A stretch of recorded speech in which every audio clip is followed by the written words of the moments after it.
Hi everybody, welcome back. So this is going to be part 2 of our y root 3 video and where that relationship actually comes into play. If you haven't watched part 1 and you're wondering where some of these values are coming from, go watch part 1 and you'll see how I come up with the horizontal and the vertical component of this phasor when the magnitude is 1. The magnitude of this phasor or vector is 1. This is its horizontal component of 1/2.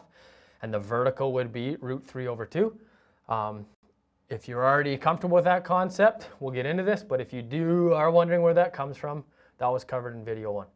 So what this is going to do now is going to show us if I add two phasors or I add two vectors, one where the horizontal component is 1, the vertical component is 0, the exact same phasor, a magnitude, the length is 1, this is also a length of 1. So if I add these two together, if you're doing electrical circuits, this could be two voltages, or it could be two currents.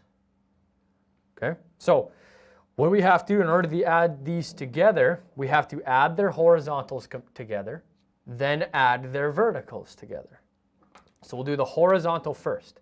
And remember that this is a phasor length of 1, or a vector length of 1, and a phasor or a vector length of 1. What happens when they are added together? So you could have 1 volt and 1 volt, or 1 amp and 1 amp. It's the same relationship. So the total horizontal component for this, the horizontal of this would be 1. So I'll just write horizontal. Okay, so we have 1 plus the horizontal of this is 1/2. So I'm going to do this and do it with the fractions. If you think that's 1.5, great. But I'm going to do it with the fractions just so we get to this proper value. So 1 plus 1/2 would be, to go through this fraction, 1 over 1 plus 1 over 2. Now I have to create a common denominator, so I would have 2 over 2 plus 1 over 2, and this would equal 3 over 2, which is the same as 1 1/2, or 1 1/2. So that's my total horizontal component. Now my total vertical component, okay, this one's nice and easy. Total vertical is 0 plus root 3 over 2. Fantastic. So my vertical component is root 3 over 2. So what we are doing is we are adding these two phasors together. So we add their horizontals and add their verticals together. Now, to determine what the length of that is, we have a total horizontal component of, keep our colors the same, we have a total horizontal component of 3 over 2. We have a total vertical component of root 3 over 2. So now we can solve for what the resultant, or what the hypotenuse would be. So how we can do this is the same in that last video. We used Pythagorean theorem. I want to know what the length of this phasor is, or this vector, when I've added two vectors of equal magnitude together, okay, and that are displaced by this value. So this would be z squared is equal to x squared plus y squared. So my horizontal squared plus my vertical squared is going to give me what my hypotenuse actually is. So if we want to solve for what the magnitude of z is, then it will be the square root of, and again I like to put this in brackets just for myself, x squared plus y squared, all square rooted. So I have the square root of my horizontal component, which is 3 over 2, and I have to square that, plus root 3 over 2 squared.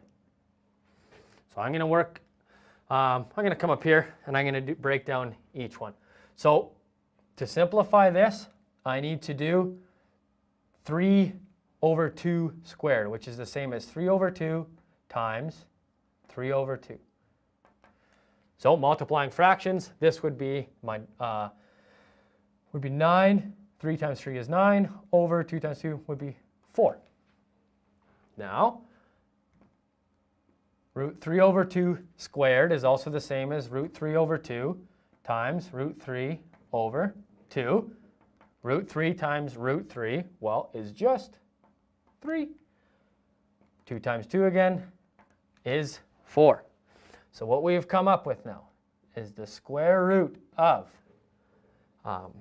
9 over 4 and 3 over 4. So to simplify this one further step, we have to add that fraction.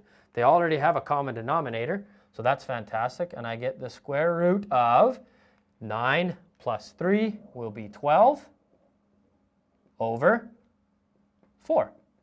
Perfect. I can simplify this one further step, and this will be the square root of 3. So that means when this is a magnitude of 1, this is a magnitude of 1, the length of this phasor now, if we were to plot it, would be root 3. That is the length of our phasor. So if I wanted to say, well, what if the length of this phasor is 120? I would take 120 times 1. This would also be 120 times 1. So what would my phasor be? It would be 120 times root 3. Well, what if this is 347? So it would be 347. This phasor would also be 347. The length of this would be 347 times root 3. For electrical systems, on our Y, if we're going to look at what is the difference between the phase voltage and the line voltage, this would be a phase voltage, could be 120. This would also be a phase voltage of 120. And my line voltage would be 120 times root 3, or 208. On a delta, if I had a current, a phase current of 1 plus a phase current of 1, then my line current would be 1 times root 3. If my phase current was 5 and this phase current was 5, then this line current would be 5 times root 3. So hopefully this has helped. Just to answer the question, well, where does root 3 actually come from? We'll see you in the next one.